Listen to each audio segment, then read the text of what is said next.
is that when you feel like if you are budgeting, you don't budget on your resources. You budget on the resources plus Nana's resources. And when Nana doesn't give, there's a limit. Many churches are suffering from fellowship breakdown, or because people feel the richer people in the fellowship are not carrying the load. Am I right of your church? Is that true? Yes. And that depends. In fact, people feel like it's their right to depend on others. But that is lack of teaching. But that's the first reason, lack of teaching. And because the church also doesn't teach it, it encourages dependence. When I say the church, I don't mean every church. I mean some churches don't teach on this subject. It sounds like it's normal. And sometimes, if you're a pastor, forgive me, when we listen to you, I'm not a pastor, although I've been preaching for more than, I don't think, 45 years ago, and I've always been preaching for that period. But I've never been a pastor even for half a morning. But, but you hear a pastor say, the Lord has been good to me.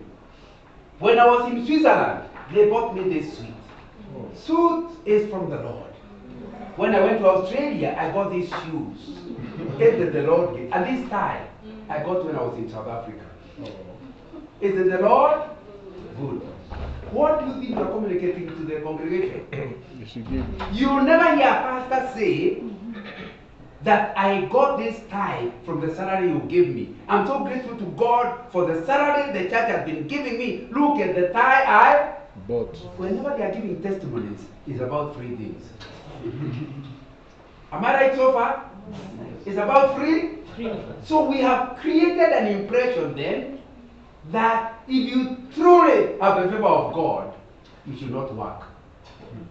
The reason we work is because you don't have God's favor. But the pastor has God's favor. No wonder he does not need to.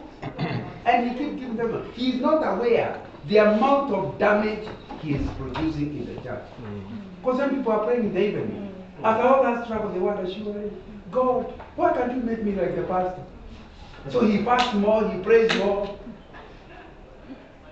he goes to Caltoroni more, all on the basis of, I stop working and get favor, like the pastor also gets favor. It's a teaching that is destroying our people's wealth creating abilities.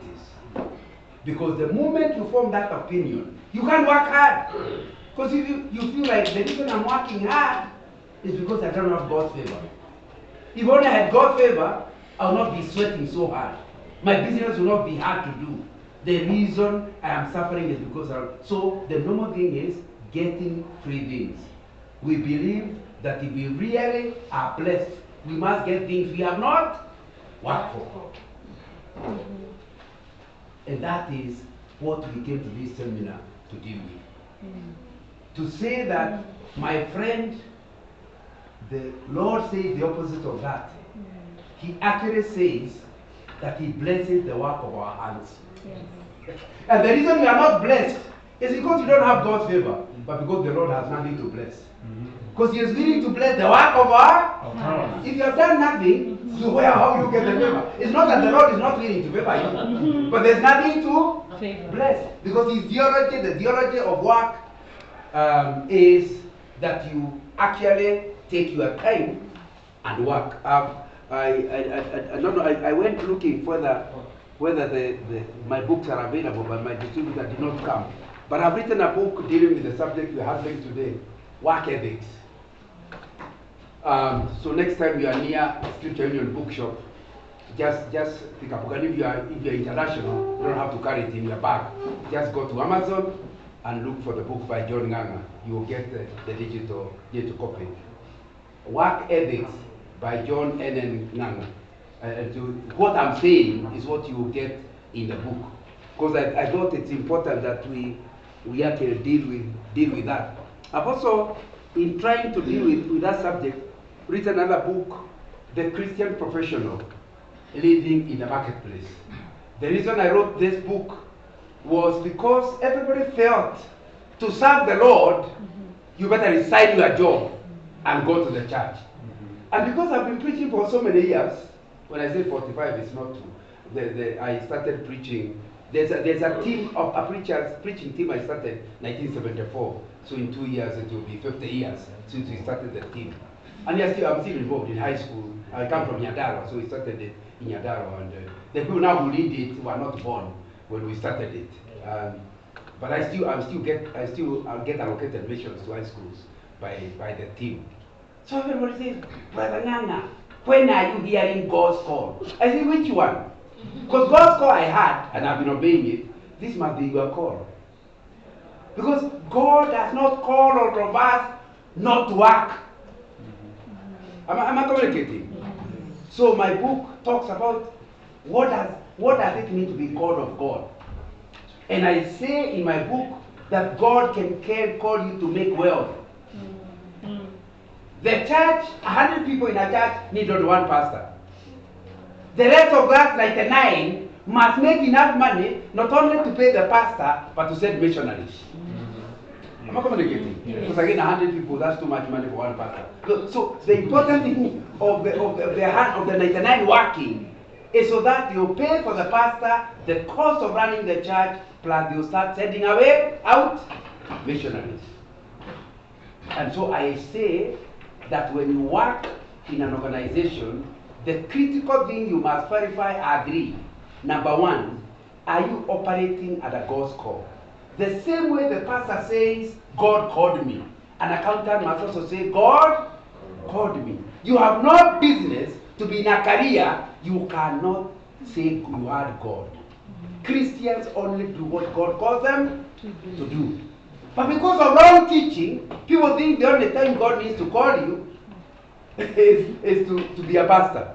They are not aware you cannot be a farmer without God's calling. You need to, and making money may be your call. That God is sending you where you can make so much money, it will help the church. I have a friend of, I had this story a long time ago, but now I've not forgotten where it was. But it was a Christian in Britain who started a business. He had God's call, asking him to start a business. And he said because the business was making so little money, God, this your business, I'm working on it. But initially, I will be giving you 10% of the money because I can't even live on what is there. But then the business started doing well, and he realized 10%, 80% was more money than he needed. So he moved God's money going to God's work to 20%. The business got bigger and to the level where God now started doing more than 90%, because even the 10% he's getting was more than he required. Okay, in the picture? Yeah. You know, there are people tied up to tithing. Yeah. No. Since it's God's business, you should not be tied to a tithe.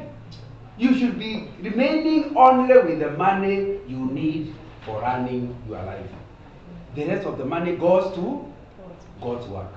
And part of the reason why we are not being able to do missions is because people are tied up to a figure called the tithe. Now, if we gave a tithe in the Old Testament, in the New, should we be giving a tithe? Because now we belong to God. Our money belongs to God. But you have to start by creating the money in the first place. Because if we are all poor, even if we give 50%, it will still be less than the pastor can live on. So we must teach the church the importance of creating wealth. And that's back to verse 2, Galatians 2, verse 2. You must know that good biblical interpretation, what theologians call hermeneutics, is the Bible should interpret itself. So when you see one verse says, you should carry your burden, read a little lower and see, everyone will carry his own burden. It therefore helps us to interpret the first verse. That does not mean dependence. It doesn't mean dependence. Because if it meant dependence, it will be contradicting verse 5. Am I clear that far? Yes. So dependence is something we must avoid. And that idea of dependence, which is a very important thing, I believe in my own mind, is what makes corruption thrive in Africa. I've written another book called Integrity, the Litmus Test of Good Leadership. And it's a book about corruption and why a Christian cannot be corrupt. You know, corruption, a lot of people don't think they are corrupt because they think they deserve the money. Like now the MPs are telling us that the kind of money they use for campaigns, even before they have started working, because they have not finished a month, they want to be paid higher than the salary commission is saying in Kenya. I don't know about your country. What are they? What makes them so justified that they can? We are going through poverty. We are having hunger. We are having all kinds of problems in Kenya, but the MP wants to be paid more. What do you think it justifies them? It is simply dependence. Are we together? Yes, when you don't teach right, and dependence is on, people will steal money and feel God understands. Because they ask you see, God, you know I had nothing. How could my children have, in fact, last week I was, I do consultants work. I was training a board of directors from Uganda. And I was talking to them about the importance of a board ensuring ethics in that parastatal. During question time, one of the directors raised his head, he said, you know, Mr. Nanga, you know, given your age, in your time, if you stood your ground and lost your job, you could get another. Today, if you start doing what you are telling us, how will we educate our children? Can you see the argument? You need to understand that when you have dependence, when that gets into your mind, you always justify corruption. Because you feel like, I couldn't do without it. Even God understands, what could I have done? So dependence is terrible. But just in case you think I'm basing my theology on one verse, if you go to Philippians chapter 2, you will see a guy called Epaphroditus. Epaphroditus is a guy who came from the church of Philippi, and as now he was in Rome with Paul. Paul says that Epaphroditus was unhappy because you had heard he was sick. In other words, he hated dependence to the extent, even people getting to know about his sickness and then getting worried in the church back home, it made him uncomfortable. That's totally an African. When an African gets sick, he wants the whole village to be sick. In fact, when we go to visit them, they say, and Mama Kamau, why hasn't she come? Because since I'm sick, all what must stop. And these are Christians. In fact, one of my Christian friends told me, can you imagine the amount of work I've done for the church? I was sick. No pastor came to visit me. Say, surely, were they supposed to stop their work? You are a Christian. You are doing okay. If they are evangelizing, they stop evangelism to visit you. Now they said one of them tried to come, but you know he did not even come with a banana. Can you imagine? All the years have died. Are you seeing what this dependence thing does? Epaphroditus says he is totally dependent on God, not man. So when he got sick, he wanted God's intervention. And he did not want other people to hear about it. Paul is telling us he was unhappy that you had heard that he was sick. Then Paul goes on. The guy was actually so sick to the point of death. And God helped me because I would have lost a worker. Am I quoting a passage you are not aware of? Have you read that passage? Paul is saying the guy was not a little sick. He was very sick to the point of death. Here the guy did not want the church to hear that he was sick because he depended on God, not man. And if we are going to have a wealth-creating church, a wealth-creating fellowship, we must deal with that issue of dependence as unbiblical. That you must run your life on your own income because you are dependent on God who gives the income. You are not depending on yourself, you are depending on God who gives the income. Are we together?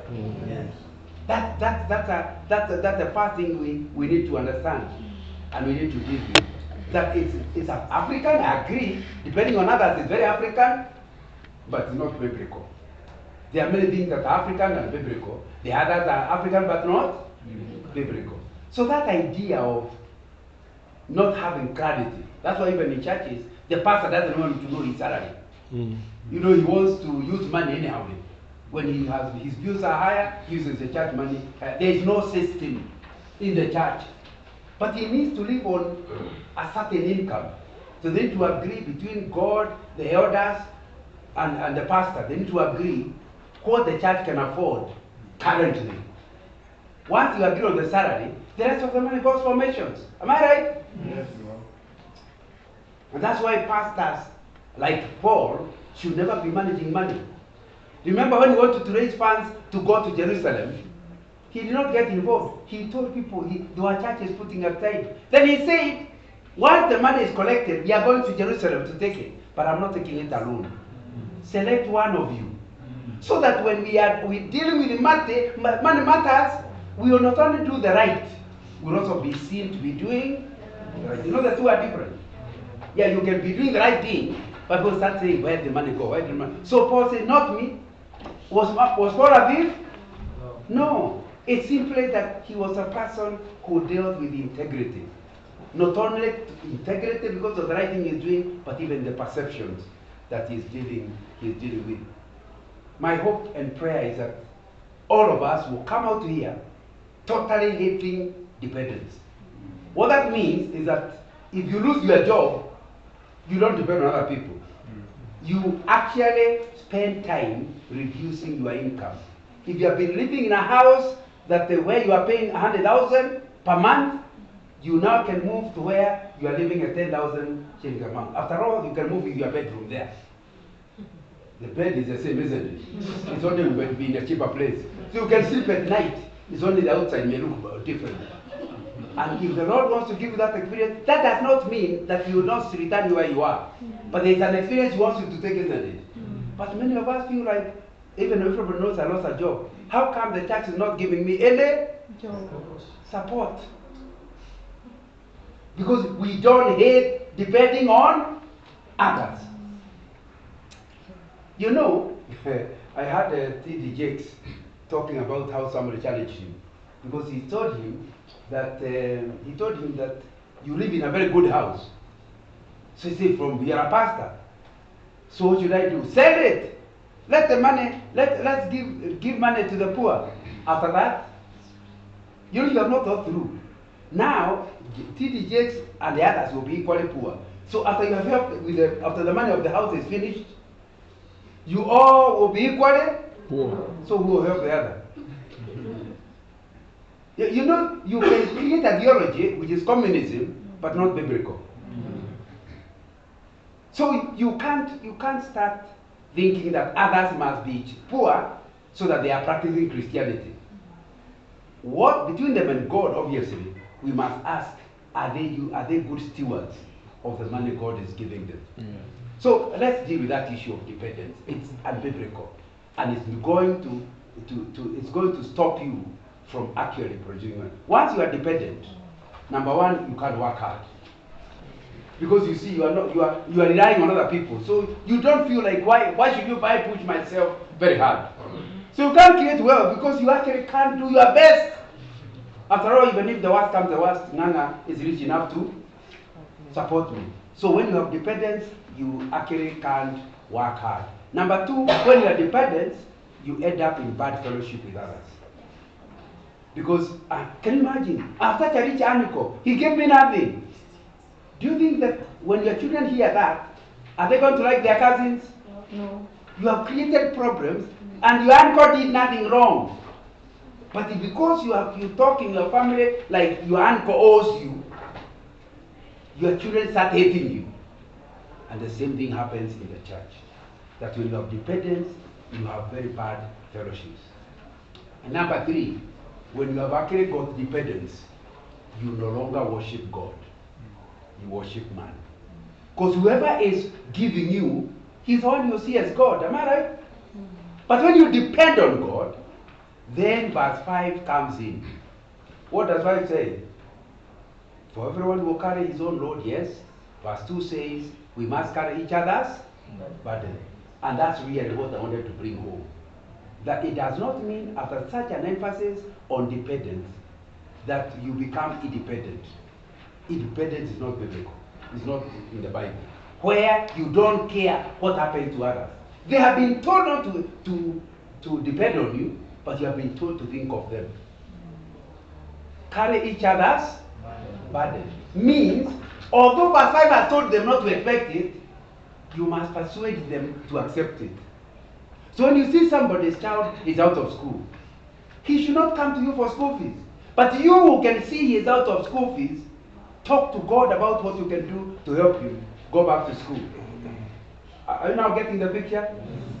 The reason why you are creating wealth is so that there will be enough money for your family, enough money for missions, and maybe some money to help your church mates. Are we together? Back, let me repeat again.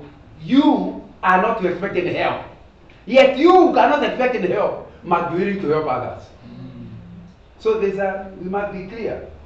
The message to God is, don't expect from others.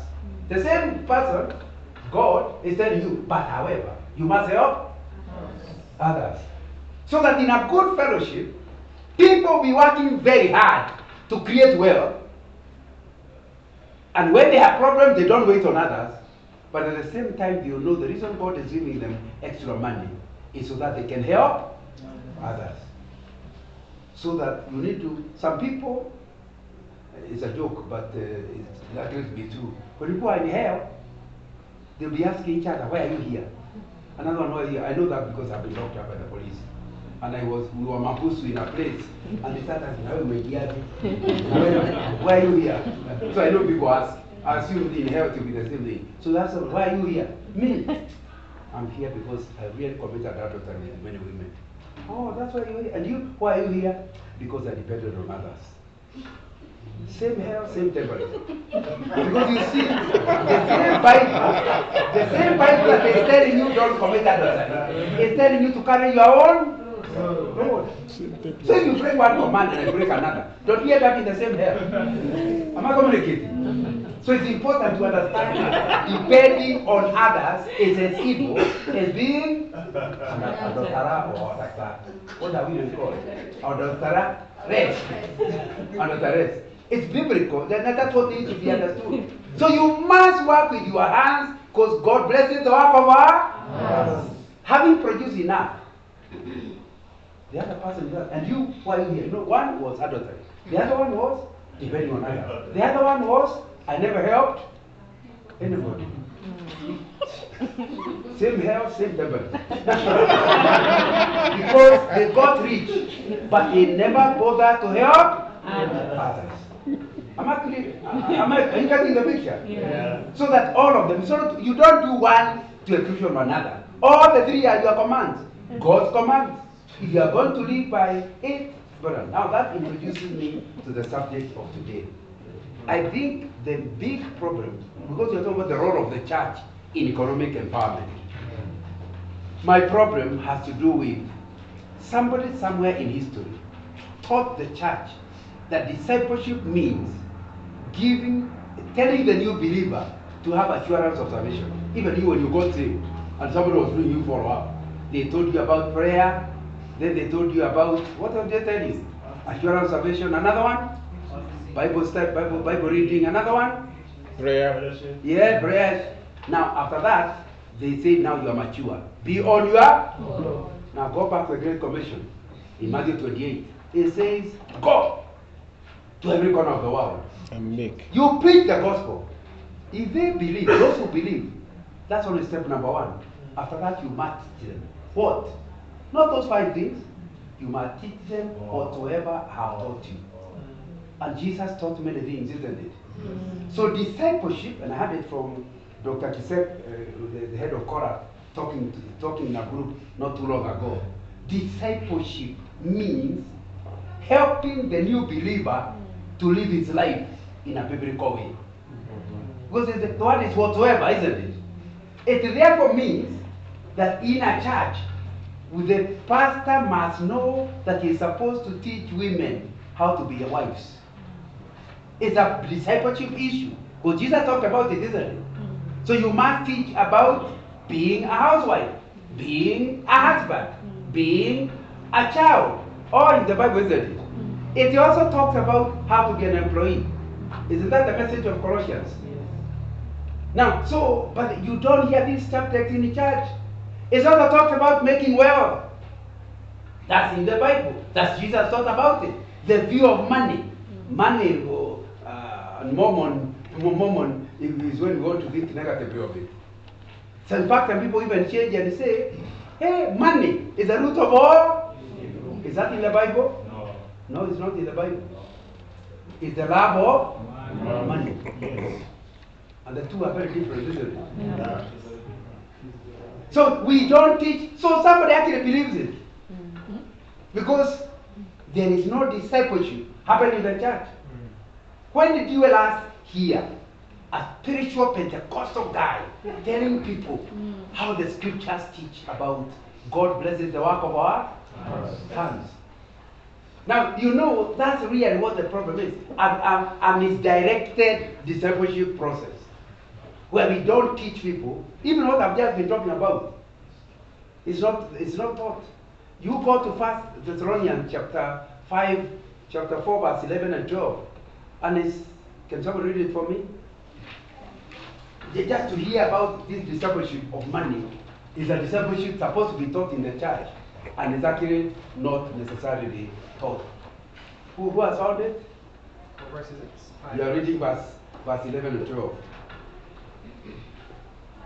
5, that is Philippians, sorry. No, Thessalonians chapter 4, verse 11 and 12. You are reading? Yeah, go ahead. It says on the Bible, and to make it your ambition, is that the one? Yeah, you're in the right place. And to make it your ambition to lead a quiet life, you should First of all, before you go on, it says, make it your ambition. That means it is something you desire to happen. Even if it does not happen, it's your desire that it happens. Make it your ambition. To do what? To lead a quiet life. Number one. Go on. You should mind your own business. Minding your own business, number two. And work with your hands. Working with your hands. Because a lot of people work with their uncle's hands. No. Work with your hands, go on. Just as we've told you, so that your daily life may win the respect of outsiders. Have a good reputation, and then finally, and so that you will not be dependent on anyone. When I told you in hell there will be people whose crying. Can you see? And now it seems it's one long sentence. The beginning of the sentence, make it your. Skip all the verses to the end of the sentence. What are you making intervention to be? Not to be dependent on others. And I like the Bible because the Bible says what it means and is what it says. It's not saying that it is evil to be helped. It's only saying it's not your intention to be helped. So the word of God is saying, make it your ambition. In other words, a desire, even if it doesn't happen. Make your ambition. Not to be dependent on others. So, the things are not taught. You go through the Thessalonians, there will be many things talking about the second coming, but the issue of between the first and second coming, what happens, is being skipped by the preacher. And really, that's what we really are talking about. So discipleship, which is, the first point I wanted to talk about dependence, and I hope now you can understand, dependence is not Christian. Independence is not Christian, because we are taught to help each other. So what you do, interdependence. A Christian is not independent and is not dependent. He is interdependent. And my second point is about discipleship, which is a very important thing that we need to have at the back of our mind. I want to go over to talk about Africa wants to use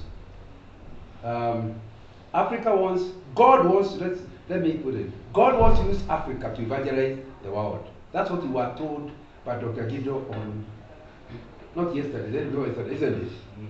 And he gave us a lot of data to show that it's Africans' movement. Are we together? What he said was to transform Africa from, God intended to transform Africa from mission field to, those who are there on that day, from mission field to mission force. The only question he asked us is, do you believe it? He gave a very good example.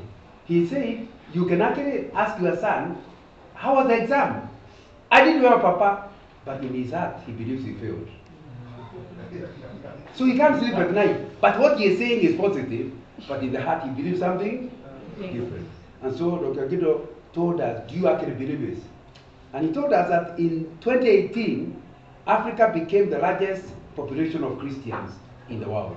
We are now the most Christian continent in the whole world. The trouble is, we have become the big, largest church, but without resources. Can you see where the trouble comes? How we are, it's now our burden to evangelize Europe. Yes. But without money, Yeah. can you see the difficulty?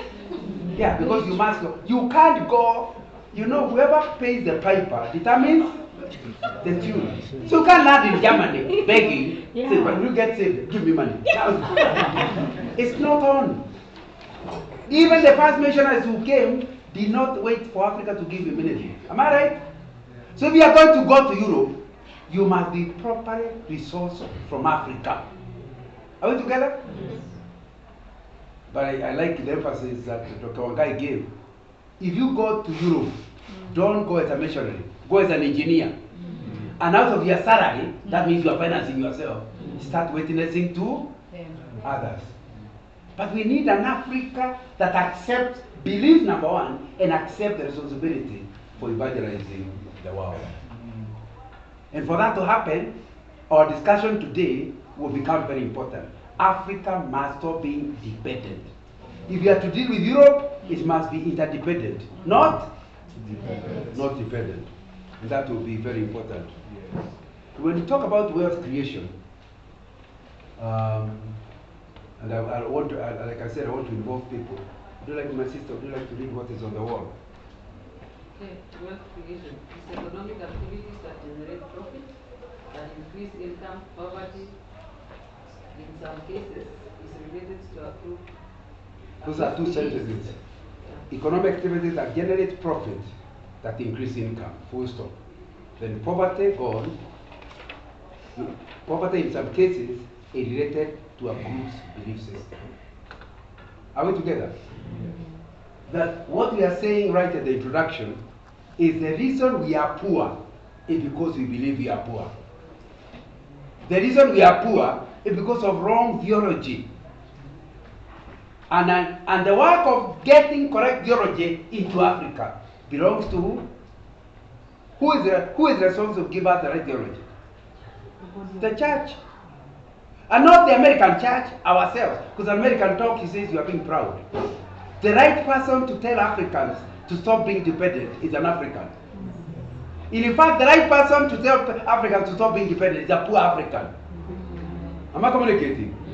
You must talk to your children as they grow up to hate getting free things. I used to work I was in oil industry for about that a year. So when I began my own consultancy, I consult in oil industry. And I cannot forget a story of Chapchakwen, if you remember in the days of Kibaki, those who were Kenyans. Remember 200 people died past Nakuru? When it was studied how those people died, it's a very unfortunate thing. It's all on this issue of dependence. They were, the tanker I think was going to Rwanda from Mombasa, carrying about 50,000 liters of super petrol. But somewhere along the way, the driver seems to have eaten something that did not agree with his stomach. So he started diarrheaing. So after every few kilometers, to the bush. He reaches to the bush. In that particular place, he moved the vehicle to the side of the road, ran to the bush. By the time he came, because there's a hill, the people on the hill saw the truck and assumed it had broken down. So they thought it was a chance to get free petrol. So by the time he is coming back, the town boy is trying to down. They said no, they beat him up. So he had to move aside. The driver came, he pleaded them, and you know, since it was not having any problem, they literally broke the seals. And you break the first one and you're having a jerrycan. Everyone is running. Remember, they are farmers. They are not poor at all. They are seeing this from their farm. So they have enough food to eat. So it's nothing to do with it. But you see, this one I'm working for. When God blesses people, we get things we don't work for. So they stopped their work and came with jerrycans. And they started drawing. Now, but it's too slow. So they broke it. There are about 4 valves. They broke the second one, the second one. The trouble with the valve is that the valve is wider than the jerrycan. So only a small fraction is going to the jerrycan. The rest of it is flowing out. Within no time, it became a river going downwards, down the road. So people started chuttering or getting the fuel out of the road. It's not clear who set the fire on, but doesn't even have to be anybody. Because if you know anything about the size of glass, when it's very hot, and there's a piece of glass on the tarmac, it will be hot enough, and the moment it's touched by certain thing as petrol, it will pass into flame. And within no time, the flame started following the river of petrol back to everybody. And you know, because the petrol is so much, it's entering into your clothes. So you actually be late. If you remember the picture on the TV, they were all late into a flame, isn't it? And they were all running with a fire running towards where the river is. You remember the story? None of those people died because of poverty. It was simply looking for free things. Now you'd assume that story, because even Kibaki attended the big funeral, would stop.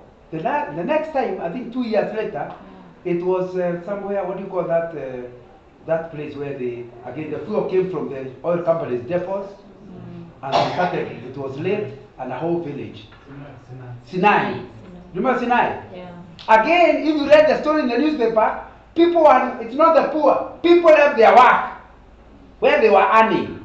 They went home for a jerrycan, and ran to the place, and let the bulb either burnt into ashes or very sick in the hospital. So when I remember one of them being interviewed, what happened?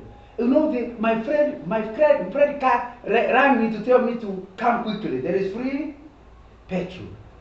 So you can see clearly this idea of dependence. I told you about corruption. It's also going to kill many people. And it's not that it will kill, it has already killed many people. And all to do with a belief system. I grew up during the emergency. I was born 1952, so I'm 70 this year. And I can tell you, it was a now these days we are called some internally displaced people, but we didn't know that time when I was growing up. But we were in villages. In Central Province, we were all put in villages. And we are not allowed to cultivate. So it is poverty beyond description. But I never heard of anybody stealing from the other. So that people don't steal because they are poor. They steal because they have accepted dependency. And that's why it's a very, very important thing. You know, read. Oh, it stopped showing. Okay. Read on. Superstition will make you not work much, so you do not attract beauty. In other words, in some places in Africa, you dare not work hard. Because if you work hard, the village people will see you, and what will they do? Bewitch you. Am I saying things you have not heard? They're there. You can't drive a good car, because if people see you with a good car, they'll bewitch you. People who fear being bewitched, can they create wealth? No.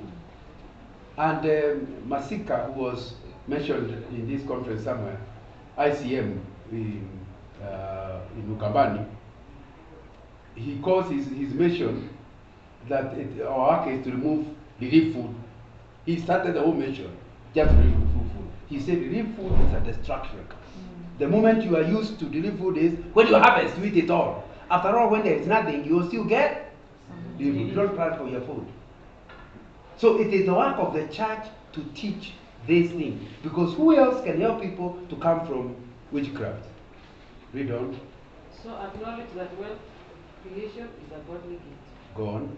That various material blessings can and should result from its proper use and be beneficial to the greater community. That's really the basis of our discussion today. Can I ask a question? Go right ahead. Yeah. How do you explain the passage in the Bible where God blesses the people of Israel by providing them manna in the context of what he described. So they got up every morning, every evening, and there was this manna. They didn't have to do anything. That's very easy. Thank you very much. Because I've had to deal with it. As soon as they landed in Canaan, all the manna. What was God telling them? Manna is a miracle. Yes. The reason it's called a miracle is because it is not regular. The moment it becomes regular, it ceases to be miracle. You get it? As soon, in fact, God did it in the Bible. The Bible tells us as soon as they reach Canaan, the manna stopped. And that's the thing you need to understand. And nothing I'm saying here stops God from doing a miracle to give you wealth. But that's called a miracle. Are we together? Yes. But we must know, since a miracle is not an everyday activity, the rest of us who haven't got the miracle must work hard. Are we together? And even the one who gets a miracle must not wait for a miracle tomorrow. Obey the scriptures. God blesses the work of our hands. And that's the thing that you need to go. So we must talk to our pastor to stop. If they are going to give a testimony about the gift they got in America, they must also give us a testimony about how our salary helped to educate their children. So somebody understands working hard and getting a salary is also God's blessing. Blessing is not just a miracle. It is when you understand that even in your normal day, the job itself is given by God. The health to be able to do the job is given by God. So any income you get, it is God blessing the work of your hands. That's the thing you need to understand. That's not one is a blessing, the other one is not a blessing. I want to read Ephesians chapter 4 in order to deliver my next point. Ephesians chapter 4. In the King James Version, it says, and he himself, that's verse 11 and 12, and he himself gave some to be apostles, some to be prophets, some evangelists, some pastors and teachers for the equipping of the saints, for the work of ministry, for the edifying of the body of Christ. But the big question really is, what is the work of ministry? Have you gotten in this passage that the work of pastors is not to evangelize? The work of pastors is not to do that ministry, it's to equip us to do ministry. And again, pastors don't preach it because you make it look like they have no work. But please understand, the work of Kiganjo Police, if you are Kenyan, you understand where our policemen are trained. It's a place called Kiganjo, isn't it? And the principal of that college is I think it's an ACP, Assistant Commissioner of Police. He's a very senior guy. But he does not stop vehicles on the road. His work is to equip those who will stop the traffic police at the Kiganjo. He himself can't stop vehicles in the road. So the work of a pastor is like the commissioner training policemen. And they'll stop him on the road because that's not his job. So if he drives fast, he'll be stopped by his boys. It is not the responsibility of the pastor to evangelize the world. It is to equip us to evangelize the world. Am I communicating? That's why you must kill that idea to imagine that the only person called by God to to minister is a pastor. His work is not to go out there, it's to equip us to go out there. And that's very, very important to understand. So, and to understand that ministry is not preaching. Even engineering is ministry. Because a ministry, for it to qualify, and I said that a little earlier, for ministry to qualify, it must honor God and it must benefit man. It's not ministry unless it honors God and benefits man. And man is not just a spirit. He is body, mind, and spirit. So it means those who are working in education, they are benefiting man in getting intellectually developed. Are we together? Those who are doctors are helping man. It's all God's work. And the pastor with God helping man's spirit is also ministry. So ministry is not preaching. Ministry is honoring God and benefiting man. So the only thing you must ask yourself is, am I in this to make money? Or am I in this to benefit people? And in the process, I'm able to honor God after the benefit. In other words, I get money, as a by the way, my intention in business is to benefit man. Are we together? That's why I would have a problem with you if you start telling me you work for breweries. Because you see, you must tell me, the Lord, when He really blesses you, more people get drunk to His glory. Because remember, for it to be ministry, it must benefit man. Or you tell me, these days I don't tithe millions, I tithe billions. What do? Drug trafficking to God's glory. Now, if you can't say to God's glory, then you are not in ministry. Am I communicating? And it's very, very important to understand what we are talking about.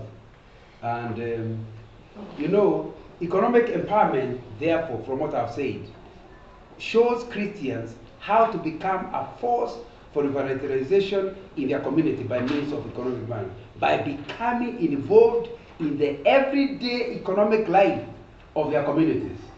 It is the work of the pastor to disciple the people to get involved in this economic life of them. They also must be taught how to structure themselves in such a way that their businesses can do well, including not evading tax, but avoiding tax. The two are different, isn't it? So you must be taught clearly how you don't just throw away money, but you must pay your taxes.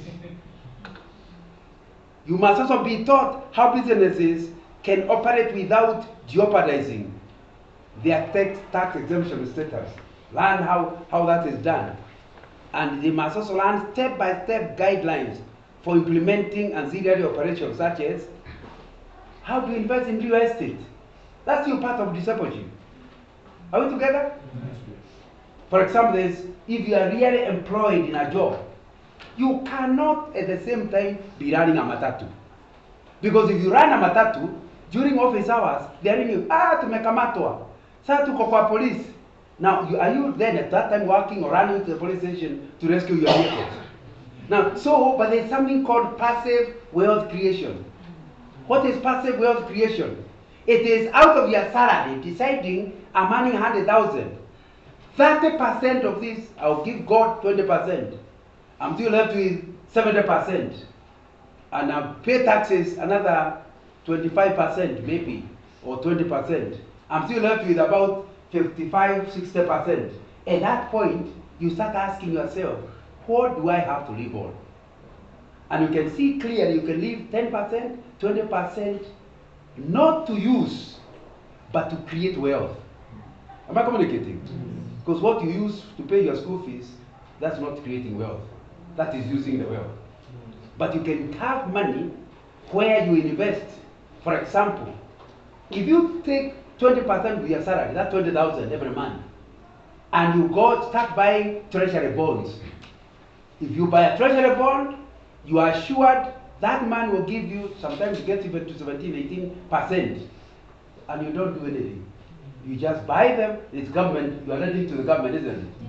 And they will pay you every 6 months, they will pay you money out of it. For example, if you have saved 20 in a period of a year, you have saved how much?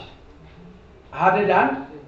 No. It will be, who is not mathematics? 20 times 12?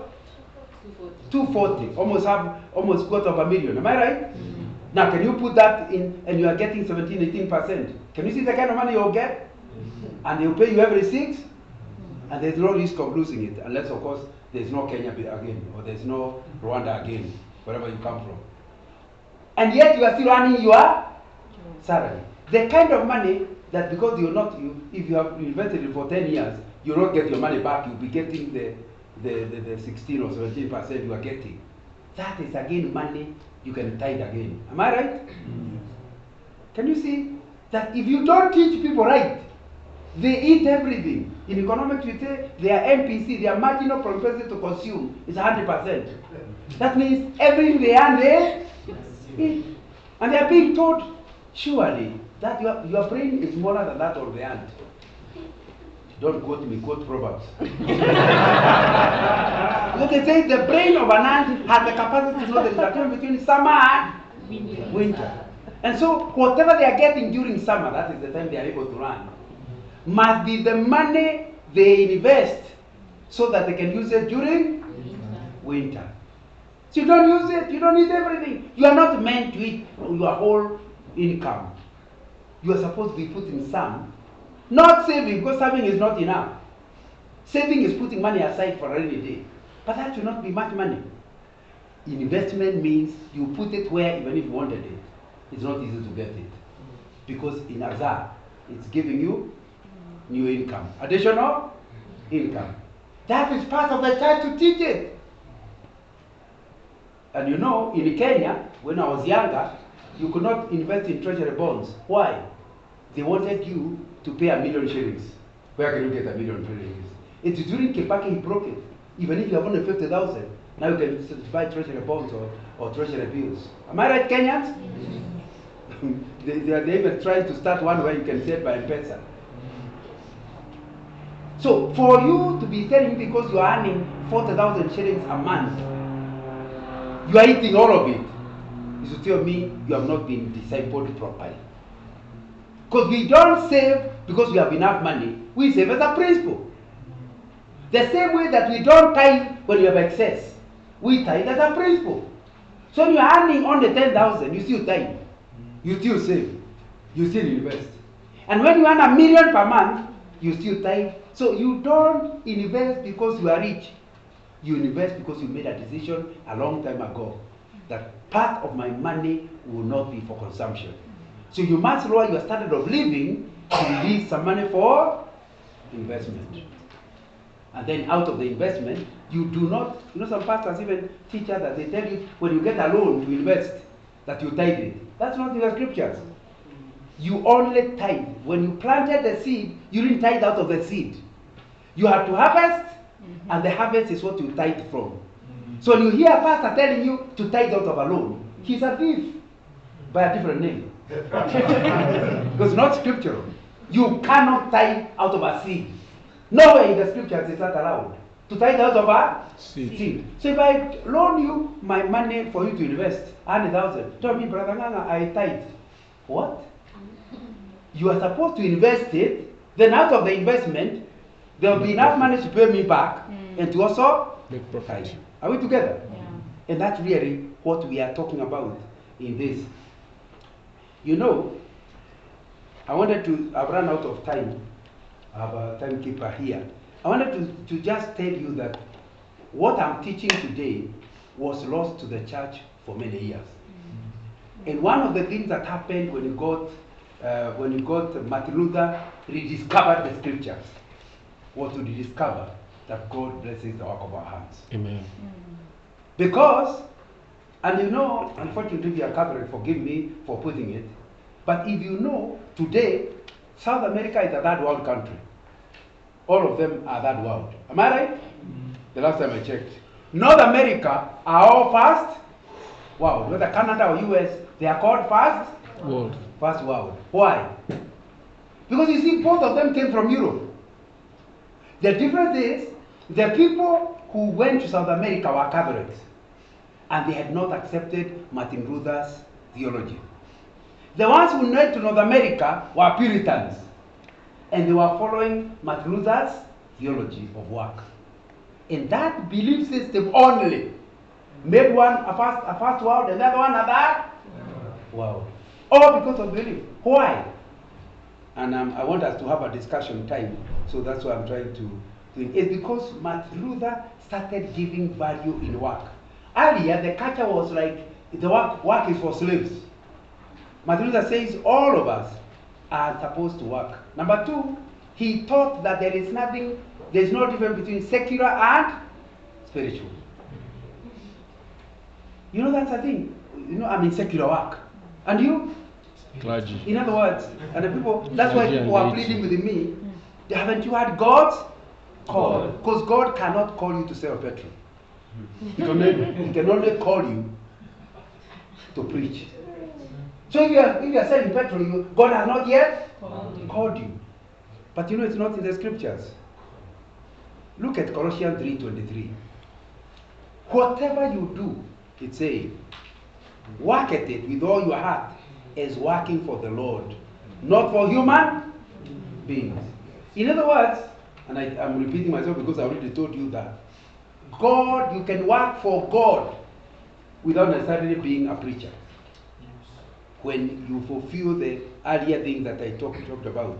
And by the way, I can also quote for you Psalms 128 verse 2. You will eat the fruit of your labor. Blessings and prosperity will be yours. In other words, we are talking about that the God will bless your labor. It will still be God's blessings, but it's coming out of your labor. So the first thing you must kill, like Martin Luther helped us to kill, is the idea that some people are doing spiritual work, others are doing secular work. No. The moment you become a Christian, the only work you're allowed to do is spiritual work. Mm-hmm. Yes. You cannot do secular work. Christians don't do secular work. You must be able to say, like we have just read, that what I'm doing is honoring God and benefiting man. And the moment it qualifies, then you can say, I'm in the ministry. I'm serving God. Are you aware you can never serve God directly? Because God has no needs. There's absolutely nothing you can do. God doesn't require you to do anything. All of us who claim to serve the Lord do what honors Him, but benefits man. For example, I can claim now I'm talking to you, I'm serving God, because I came to this conference. But if truth be told, God doesn't need to hear. He's the one who told me. Am I communicating? Yeah. It is not difficult to serve the Lord. It's impossible. Let me repeat. It is not difficult to serve the Lord. It is Impossible. anything you ever do in the name of serving the Lord must benefit man. So whether it is you are involved in agriculture, helping people to have something food to eat, you are in ministry. Whether you are in oil industry, and you know that was tested during the 08 fracas, 07, 08. And I was in charge of operation in Shell. Shell was the largest oil company. And then because of the fighting, nobody was taking petrol anywhere. In fact, Uganda, Museveni had to call Kibaki because he was not getting fuel to Uganda. And because I was in charge, I was retiring. That's when I became 55. Now, because I was retiring, I had to be recalled back because of the crisis. But then when I called the transporter, they said, Mr. I'm not hearing. They are banning tankers so that they can protest their boats, because they say their boats are stolen. I called the manager in charge of our Nairobi depot. He said, Mr. Nganga, surely, it's dangerous. I said, it's dangerous, but more people are going to die without petrol. Because the boilers in the hospitals are without fuel. So people will die. So don't go now to work for money. Go as a ministry. I told the manager. And because it was on Thika Road, we agreed, because the mobiles had come, and we agreed that he keeps me updated. If you come too dangerous, don't go.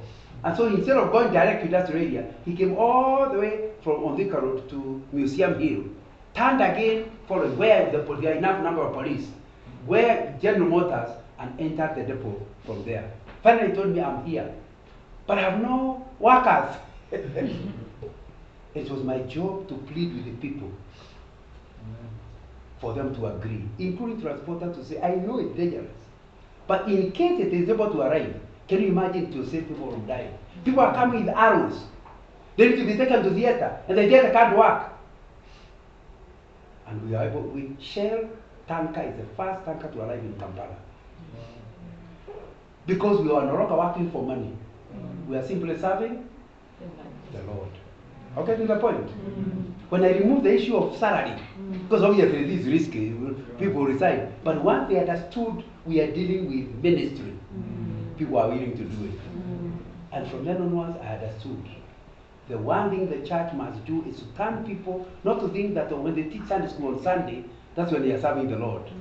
They must also agree that when they are busy manufacturing items that benefit man, they are still serving the Lord. There is nothing secular, and the other one is spiritual.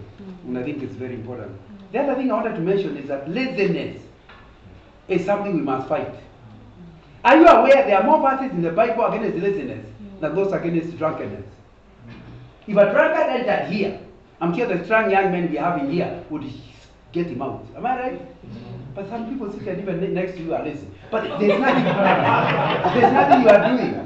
You are still with them there, isn't it? The pastor is able to tolerate the lazy people, but cannot tolerate drunkenness. Yet the scriptures are clear. Laziness is as bad, if not worse than. After all, Proverbs specializes on the issue of laziness. Am I right? Yes. So you need to understand you cannot call yourself a Christian and be lazy. The word lazy and Christian can't be in the same sentence. Am I communicating? Yes.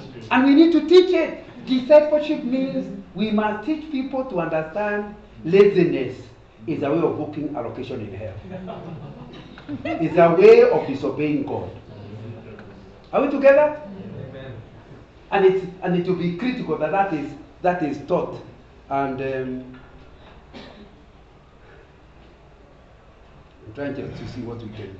So, if you start a business or start work, you must measure it in the new way. You ask yourself, does this work or this business meet positive, holistic, redemptive purposes for the community? If it does, then it's ministry. So, it therefore means when you start doing your business returns, you are trying to do, did we make money this year? The first measure must be financial.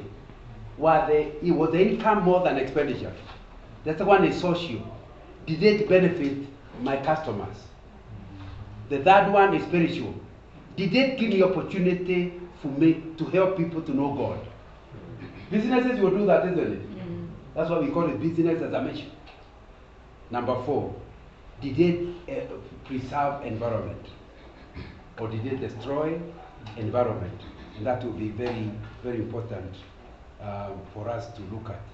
So, the Lausanne Manifesto. Lausanne is, if those of you are not in evangelism, you don't know Lausanne, but Lausanne is a place in Switzerland where Billy Graham and a group of people started talking about evangelism in the modern era. And you can Google it up. Lausanne Wealth Creation Manifesto says, we call the church to embrace wealth creation as central to our mission of holistic transformation of peoples and societies. In other words, since we call ourselves evangelicals, the way to know we are evangelical is the church will regard wealth creation as central to mission work. We call for fresh, ongoing efforts to equip and launch wealth creators to the very end. It's the work of the church to launch their members into wealth creation. And that will be very, very, very, very, very, very important to say, what are you doing as a church that's making people learn these principles?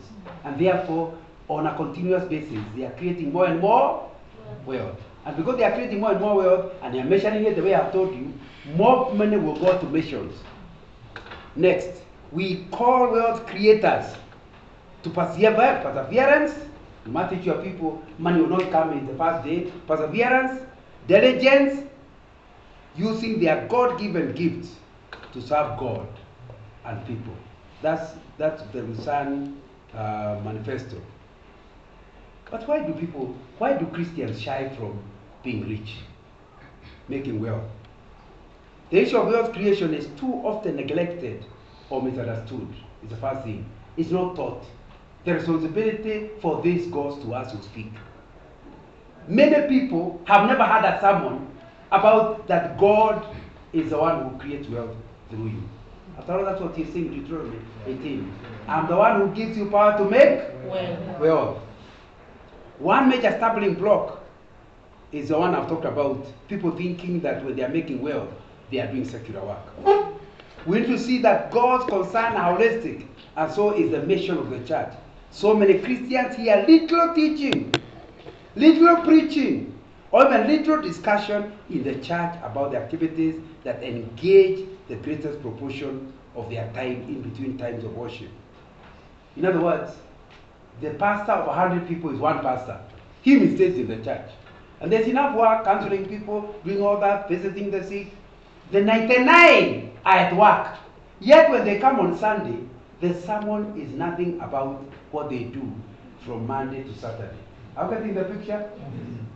So if the work of the pastor is to equip people for ministry, and you have just realized that ministry includes what they do Monday to Saturday, isn't the church failing?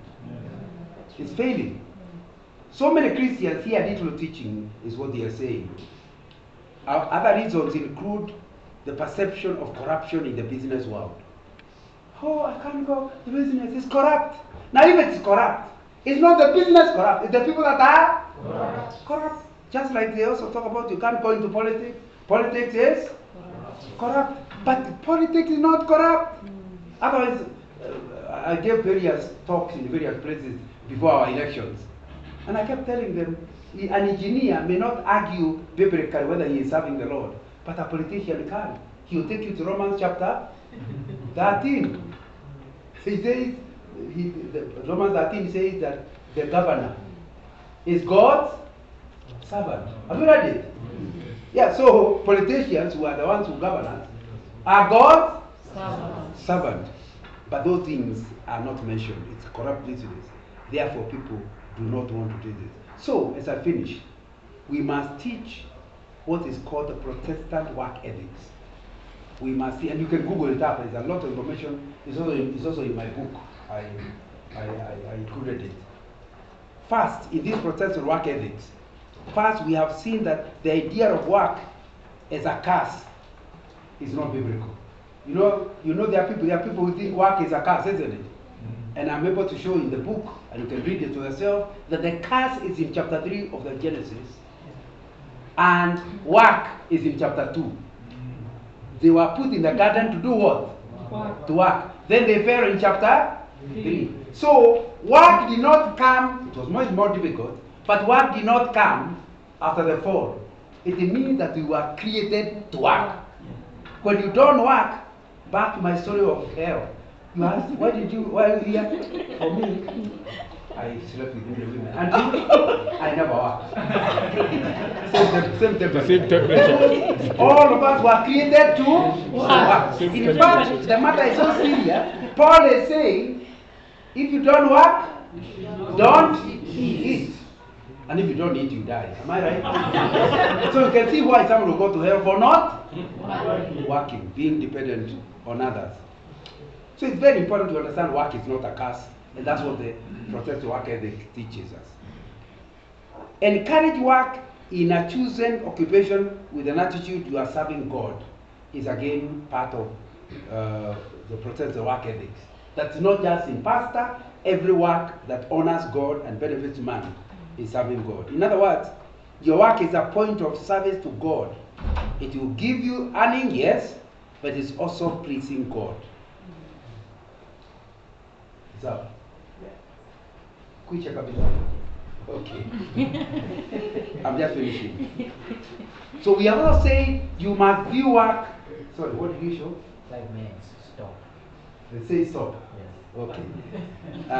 Can you now? He has finished my time. Is it okay with you? I finish what I'm saying. Yes. Okay. Okay. Now I'm relying on their time.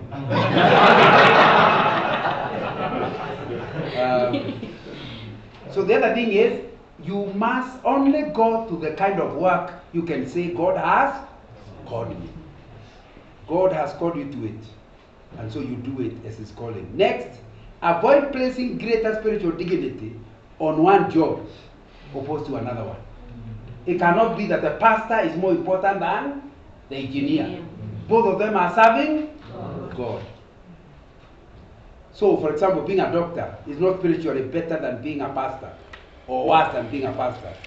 Being an accountant is not better than being an engineer, as long as you do what you are called to do, number one, and it benefits man and it glorifies God. Next, in this work, Protestant work ethics, work diligently to achieve maximum profit. No profit is big enough.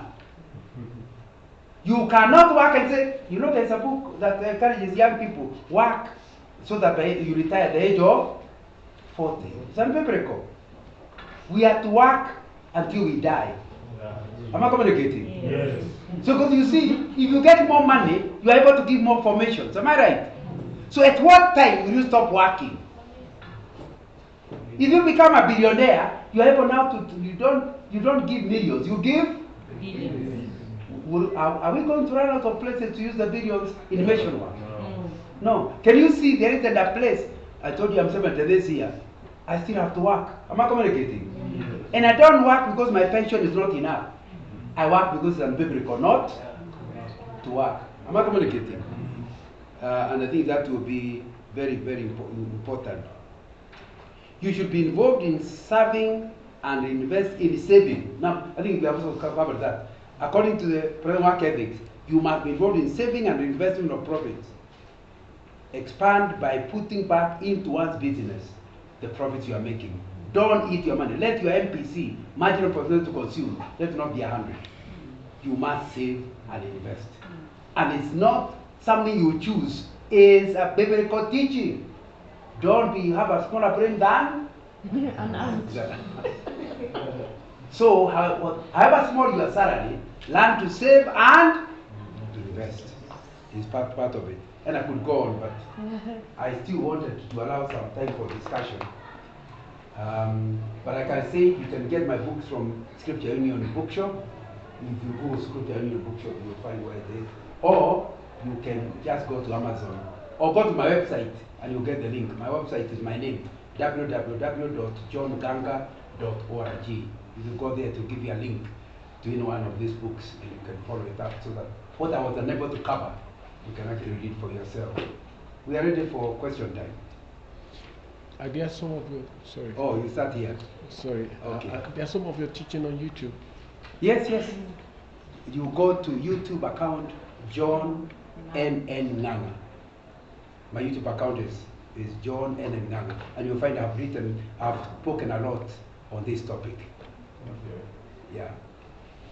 So, and you can also go to my website. Yeah, because what I was talking about is paid for. But the website is free. Go to my website, www.johngaga.org.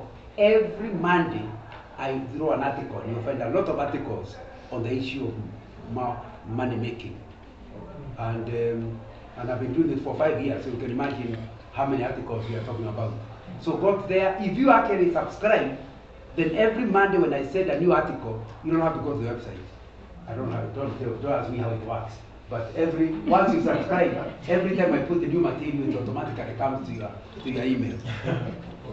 Sorry, she was the first to raise her hand. About the issue of dependence. Yeah. Sometimes there is the argument that I'm still depending on God, even as I'm hoping someone will provide the need or meet the needs that I have. What would you respond to that? You know that one, all of us have to depend on God. The moment you feel like you have enough, you have succeeded. Am I communicating? You need to understand that even if you have 1 billion shillings, all you require is for the economy to collapse and you are permanent. If you want to know that, ask the people of Congo, and they are here. When the country broke, even the rich people became poor. So can you see there is no time it will reach when you depend on your money, rather depend on God. That's the first thing.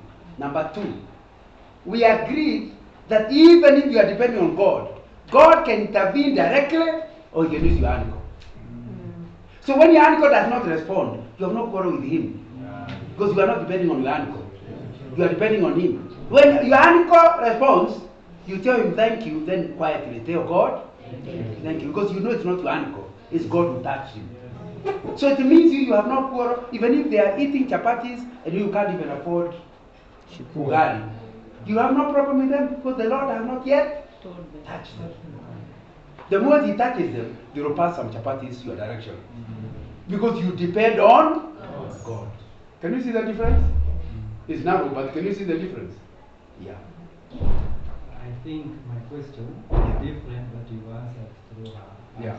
Oh, I've already answered. Thank you. Even my question. There was somebody here. Yeah. You are earlier, okay. Yes. Even my question was like Related. yours. But you are telling us about the economic empowerment. Yeah. And on the title, I saw it writing how to mobilize a local I'm agreeing. resources. I ran out of time. Maybe that's the issue. Let me, you are right, I didn't do it because in my short time, I felt that if I can empower you to empower yourself, Yes. automatically the church gets higher tithes. Yes. And automatically people go for mission. Yes. So they have covered empowerment Yes. by dealing with you as a person. Yes. That's the route I took. Yes. However, I can say three things at the same time. Number one, after the church has taught people the importance of creating wealth, they must teach them the importance of giving. Because we are talking about, I've written a book called Steward. The leader is a steward, which is talking of this issue of mobilizing wealth.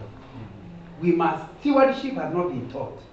It must be taught. For people to understand, the billions they claim to own is God's money, only allocated to them for a while. And you should do with the money what God tells you to do.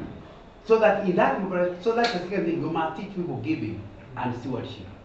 Number three, we must teach people how to put resources together. Because sometimes you find churches with 10 million shillings in a current account. That money is going to be used in 2 months' time. In 2 months, if it had been put in a core deposit, it would have earned the money, isn't it? So there are many churches that put their money in current account. So they are paying the bank for keeping the money. Instead of the bank paying them for keeping the money. All because of lack of basics understanding. And there are many CPAs, accountants in the church, but they leave the pastor who knows nothing about money to be the one to handle money. Is that wise? So in that mobilization, on my third point, it is very important that you involve the right people to put money together, to manage it together, to invest it together, and create projected cash flows that are able to show we are going to have this money for 3 months. In 3 months, it could give us this much. By the time you need the money for the missionary, it will have created more money and can send money. Am I communicating? Number 4, I think it's important to create foundations. When I say foundations, I'm talking about organizations whose job is to look after people's money and distribute it on their behalf. Are we together? Yes. Because you see, if you go to America, many of the things that are done through foundations. And those foundations are the foundations where, when Nganga is dying, he doesn't give all his money to his children. Part of the money is given to the foundation. Because the foundation, by law, is not supposed, the trustees are not allowed to benefit from the foundation. That's a legal requirement. They must be doing it for whatever the foundation was created for. And if I create a foundation in order to help the work of ministry and mission, then the trustees I leave the money with will be using it for that purpose.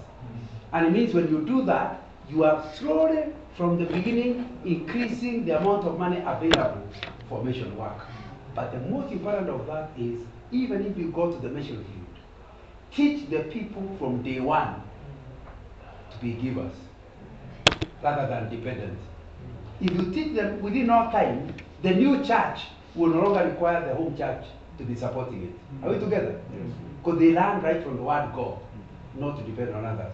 That's why you do not go to a church full of mud huts and build a stone house. The church and the houses should look alike. Am I communicating? Yeah. Because unlike Muslims and Hindus, our church is not where God dwells. We only build the church for the sake of the church members. And if they are living in mud houses, they cannot worship in a mud house. Because you see, at that point, if they cannot afford stone houses for themselves, don't expect them to afford a stone house for the church. It will be an outsider who comes and plants himself and creates dependency on that community. Can you see what the damage you have done? Yeah. So that's why the house of the pastor will not be any different from the people in the neighborhood. So they understand we are together. Are we together? And that way the money will be seen to be mobilized for the correct cause rather than create the disparities that create a problem. I have not fully dealt with the subject, but is that better? Okay.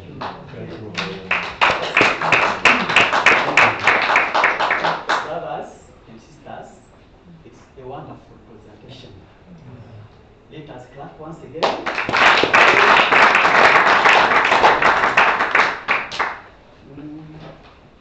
Papa John, this is a small gift from NIA. Okay. I have the full of money.